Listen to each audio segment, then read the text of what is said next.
It's a place that attracts visitors by hundreds of thousands and never stops innovating.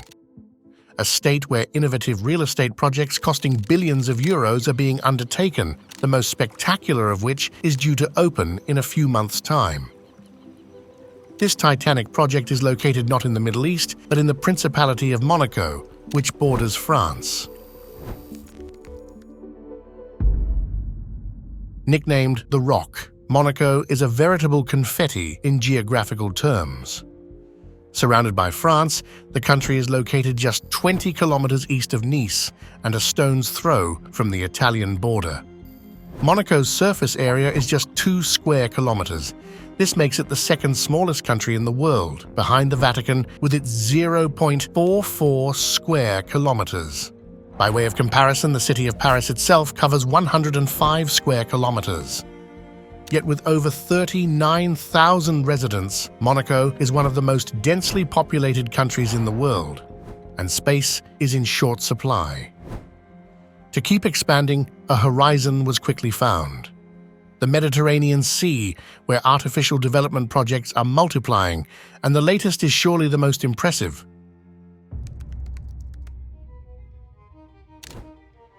Called Mareterra, this new extension has been under construction since 2015. It required a huge financial outlay and the involvement of the world's leading architects.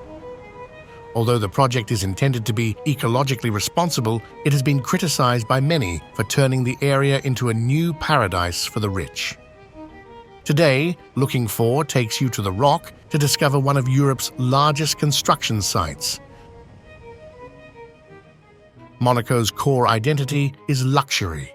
From the Casino of Monte Carlo to the Formula One Grand Prix, prestigious events abound in this state that became a constitutional monarchy in 1911. Thanks in large part to an attractive tax regime, the Rock has the largest concentration of millionaires and billionaires in the world. But behind the impressive villas, sports cars and yachts lie other realities. In particular, that of an area that for over a century has been multiplying projects to expand onto the Mediterranean Sea. Since 1907, innovative operations have been stepped up to reclaim land from the sea, sometimes involving the creation of entire districts, such as Fontvieille between 1966 and 1973. In all, these operations have resulted in the reclamation of more than 50 hectares. An immense figure representing 25% of the total surface area of the city.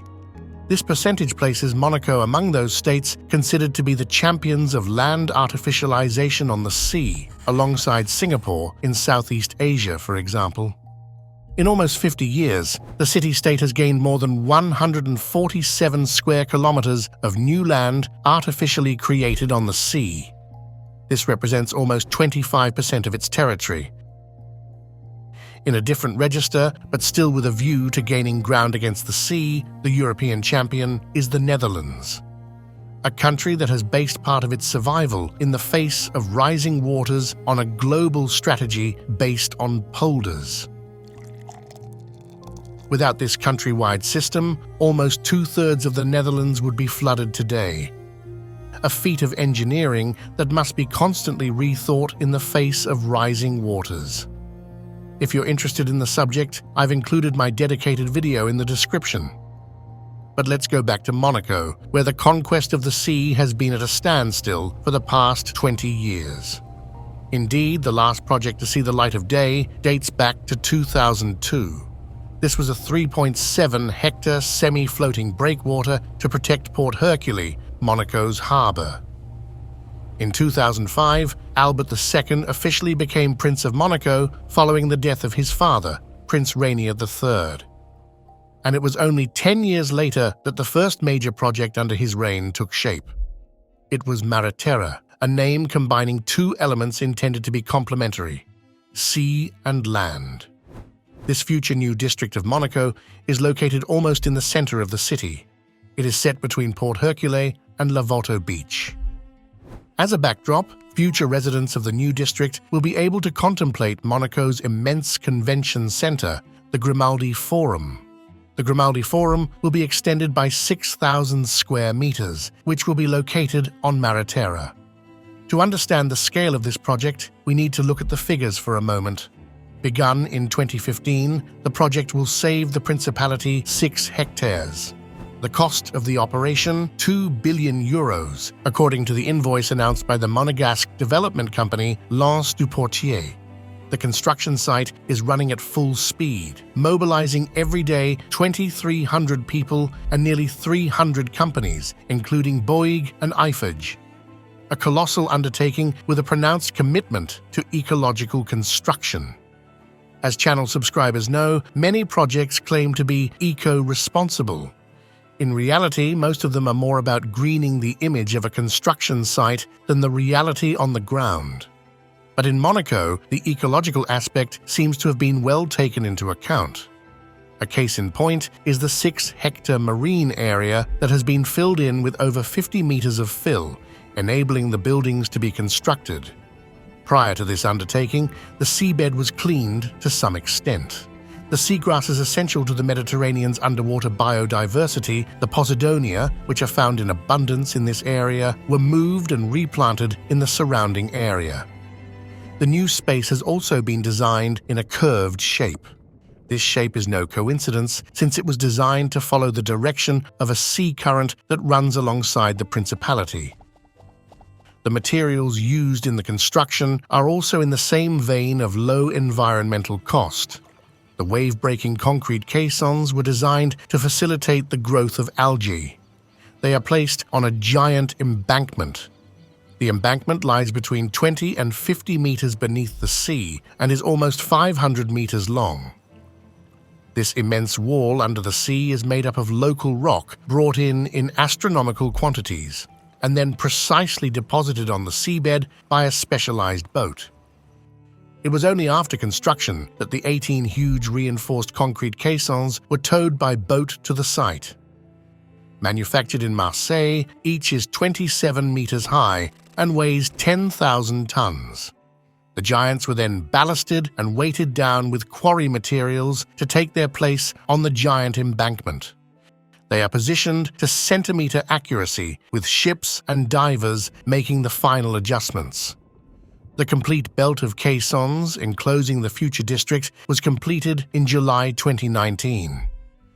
This belt also includes cells and paths specifically designed to provide refuge for fish. Once the caisson belt had been laid, construction work began on the embankment. The method used in Monaco consists of adding quarry material to the platform. This material is then distributed by means of an earth-moving operation to ensure that the new buildings planned for the Mareterra district can be accommodated. Once built, 40% of the site will be planted with nearly 800 trees, and most of the infrastructure will use renewable energies such as solar power. Last but not least, the project sponsors state that 50% of rainwater will be reused. This new seaward extension also takes into account the risk of flooding due to rising sea levels.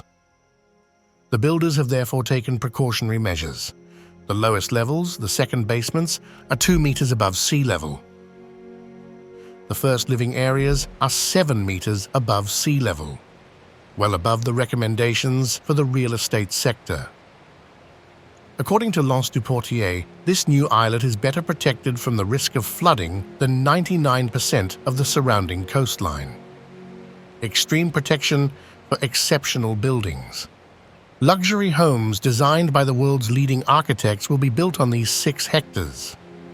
A total of 130 apartments, 10 villas and 4 townhouses are due to be delivered at the end of a project overseen by Parisian architects Valode and Pistre. They are also responsible for the construction of 4 apartment blocks and 10 single-family homes. Renzo Piano, one of the world's leading architects and creator of the Centre Pompidou in Paris, has also contributed to the project. He designed a residence for the site dubbed the Renzo. This 18-story building features apartments, a seawater swimming pool, the Piscine Princesse Charlène, and a series of special installations that, according to the project owners, evoke the sensations of the Mediterranean.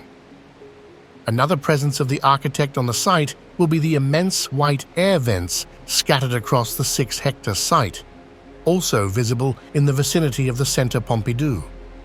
A sort of continuity for the man who had already signed his participation in the renovation of the Larvotto district. According to Le Figaro, 3 other major architects are also on board. The first is Japanese architect Tadao Ando, whose work includes the recent renovation of the Paris Bourse de Commerce to house François Pinault's Art Foundation. He designed 2 of the 10 villas to be built. Another will be the work of superstar Norman Foster, whose previous designs include the Millau Viaduct and London's 30 St. Mary Axe skyscraper. Finally, Stefano Borri, creator of Milan's vertical forests and green buildings, will also be on hand to design a villa. A lineup of architectural heavyweights that makes these creations difficult to afford, especially as Monaco is not renowned for its cheap real estate. Quite the opposite, in fact. The Principality holds the record for the most expensive price per square meter in the world, with an average of 50,000 euros per square meter, with some prices soaring to over 120,000 euros. This compares with an average of 11,000 euros in Paris. For Mareterra, no sales price has been revealed. However, the smallest units will be at least 300 square meters in size, and villas will exceed 2,000 square meters. Privileged properties that must easily approach tens of millions of euros. A financial cap that hasn't stopped potential buyers, as almost all the properties have already been sold, according to Monaco Matin. Not wishing to build a ghetto for the rich, the Mareterra team emphasizes the many public spaces on the site, accessible to all, with numerous green areas coordinated by landscape architect Michel Devigne. The main focus is on the pine forest and the valley, a vast park set into the hillside, intended as a green oasis in a very mineral city. The Promenade du Prince Jacques, named after the Principality's crown prince, who is now 9 years old, will also become a landmark. This 500-meter public promenade will take over from the existing Larvotto promenade, creating a new space connected to the Mediterranean Sea. An architectural coquetry and a real attraction in the making, the promenade will include a public access under the slab to watch the local flora and fauna take their marks on the concrete caissons laid down as wave breakers. The promenade will lead to Le Petit Portier, a 15-slip marina for boats up to 16 meters in length, located at the foot of the Lorenzo residence. The marina will be bordered to the north by a high square featuring 4 refreshing basins, known as Place Gabriella. Gabriella is Prince Jacques' twin sister. The square has been designed as one of the main gateways to the new area, which will be largely pedestrianized. In addition to housing and public spaces, the site will offer some 4,000 square meters of new retail space. The last piece of information to remember about this special project is its delivery date. While delivery times often tend to get longer, the Mareterra program is also playing the singularity card. In fact, the site is scheduled for completion in November 2024, 8 months ahead of schedule. And it's with this astonishing fact that we conclude our tour of Monaco. I hope you enjoyed it, so please let me know in the comments. And if you liked this video, don't hesitate to subscribe to the channel, it helps me a lot. Thank you all, and see you soon on Looking For.